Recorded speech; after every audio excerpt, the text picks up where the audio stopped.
You are an absolute embarrassment! I paid for you to go to business school, and now you're telling me you want to sell stupid drawings on the internet? I wiped the sweat off my forehead. It was always really stressful trying to talk to my dad about things. All my life it was always his way or the highway, and this time was no different. I wanted to make him proud. I really did. So when he told me to go to business school, I agreed because I thought it would make him happy. But it made me depressed. I failed a lot of my classes because no matter how hard I tried, things just didn't stick. And all I could think about while I was in there was how much money was poured into it while I could be out there, doing what I actually loved. I wanted to be an artist, but any mention of it to my dad sends him into a fit of rage. Do you know how much artists make? Zero! And who told you you were good enough to sell any of your work? Your mother painted for many, many years. I told her she would die penniless after she divorced me, and she did! And now she's passed on her stupid delusions to you. I am not paying for your way in life if you want to be an artist. You want to die poor? It's all up to you. But you can't live in this house for free anymore. You're gonna have to work. And I did. I worked my butt off. Dad told me he'd give me a job in his company, but I was gonna have to pay him rent if I wanted to be an artist. I thought he'd at least hire me for some sort of entry-level desk job. Instead, he hired me as a janitor. Hi everyone, my name's Craig, and I went from being a janitor to owning my very own crypto bank. Do you have a great title idea? Comment it down below and like the ones you think are interesting. You never know, your story may be the next one we post. Alright, now back to the story. My dad punishes people when they don't do what he wants. I guess that's how he ended up being a successful CEO of a multi-million-dollar corporation. But he does it to everyone around him. His family, his friends, our relatives. Probably why nobody comes to his birthday parties unless they were contractually obligated to do so. I'm only with him because I have nowhere else to go.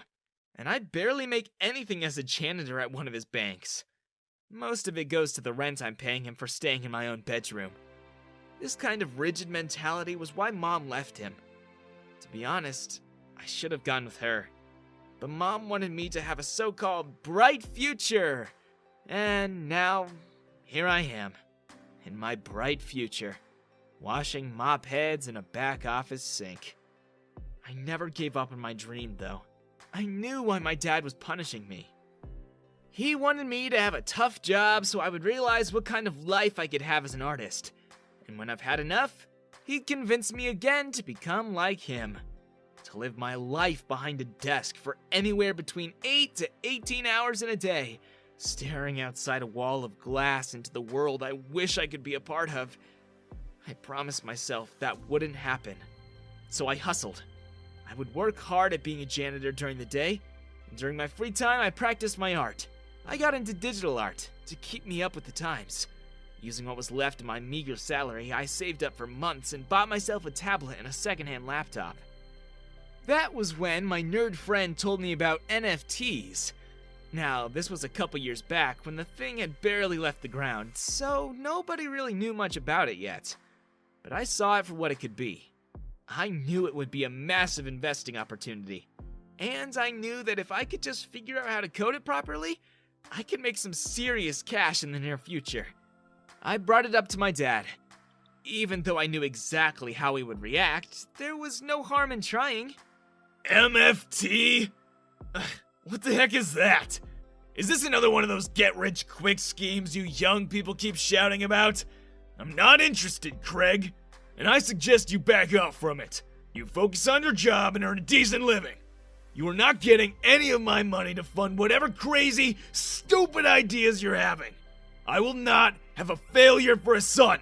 You hear me? But, Dad, you don't understand. These are like trading cards on steroids. One day, people will collect these like works of art, and it'll be worth a lot. That day is not today. Now go do something useful like cleaning the windows. You've used up enough of my valuable time. I have an appointment with the president of Peru in the next 5 minutes, and you're stinking up my office with that cleaning cart of yours. Ugh, away with you! Well, I thought it was his loss, because I was determined to push ahead with my NFTs. And with my friend's help, I was able to set up a website and manage all the stuff that went on behind the scenes of my collection. All I needed to do was my art. I made a lot of new connections on Twitter. They helped me hype my upcoming drop. 2 weeks prior, there was a lot of buzz building up. And then launch day came, and my notifications were quiet as a mouse. I promised my buddy we'd split the proceeds 50-50 since he did do a lot of work on my behalf, and I had no money to pay him. He was the one who introduced me to the big names in the crypto space, and I owed a lot to him. So when nobody bought my stuff, I felt bad. Really bad. More so for him. We did all that work for nothing. Maybe my dad was right. Maybe this was all a pipe dream. Suddenly, all that buzz about my collection went nowhere. So I slept fitfully that night, worried about my future, unsure of my own convictions. I finally sat up in my bed at 3:30 in the morning, knowing full well that I was not going to be able to go back to sleep. And I just sat there for an hour straight thinking, what went wrong? What was I doing wrong? And I came up with nothing. So I tried again, this time determined to do what I love and be successful at it. My dream was to be a manga and anime artist, and I needed to translate that into my NFT. So without anything holding me back, without anything left to lose, I started drawing again. Right up until 7 in the morning when I had to get ready for work. I took the watch Grandpa left me before he passed and went to the bank. During my lunch break, I called my buddy up for a meeting. I gave him my grandfather's watch and told him to sell it so I could fund my next collection. Buy myself some NFTs that could potentially be worth something, and the rest of the money was for him. For all the work he has done. He refused it though. We're friends, Craig. I'm not gonna take your granddad's watch. But here's what I'm gonna do. I'm gonna transfer you some Ethereum. I've had some for ages, and I got it back when it was cheap. You use that to buy some NFTs that you think will take off. I want to see you be a success. I want to see you prove your dad wrong. I hugged him so he wouldn't see that I was starting to get emotional. I never had someone in my life believe in me. Not even my own father. So it was a very important turning point for me. Someone believed in me, and I wasn't gonna let Dan down. I bought 6 pieces from 3 different collections, and then I dropped my own anime-inspired one. It was a collection that reflected my very own art style. And that was when everything changed. The pieces I bought began to triple in value, quadrupled, and then increased tenfold in the next couple of weeks. Just to test the waters, I put one up for sale for 15 times what I paid for it. And the water swam with piranhas, sharks, and whales. Everyone was bidding on it. People favorited it, added it to their wish lists. They were sending me ridiculous offers trying to outbid the last bidder. People send me emails, DMs on Twitter, begging me to sell it to them. I eventually sold it for 52 times its original price. And that was the first ever million I ever made. I didn't know it at the time, but I bought at exactly the right time as the NFT market exploded. Suddenly, pieces were selling for millions and tens of millions left and right. And when the pieces I bought rose in value exponentially, people began to notice my page. And they saw my very own collection of NFTs. And that was when they took off. I was a multi-millionaire merely months after I released my first collection. I kept buying and flipping new NFTs, and with Dan's help, I was able to put out even larger and larger collections with thousands of unique pieces.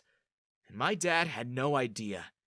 I was still working as a janitor, and I kept working there until my assets netted a little over $1 billion. Until one day, I walked into his office in my janitor's uniform with a couple of lawyers, handed him my resignation letter, and a stack of papers with an offer to buy out his bank. With the pandemic hitting, his bank fell on hard times, and he had no way out except for a buyout. I got the whole place for cheap. He was so stunned about how I got such a huge amount of money. I'm an artist, Dad, and now I'm getting paid more than you ever will be. Please be ready to vacate the premises by the end of the day. Oh, and by the way, I'm moving out. I bought myself a nice penthouse downtown, fitted it like an animation studio, and I quickly became a pretty well-known manga artist. I was even named the best in the country. That was how a huge animation company in Japan found me. And so, I flew to Tokyo and began living there as one of their top artists. Dan and I split up the sales, of course, and I left Dad's bank with him. Now, he's turned it into one of the very first crypto banks in the world.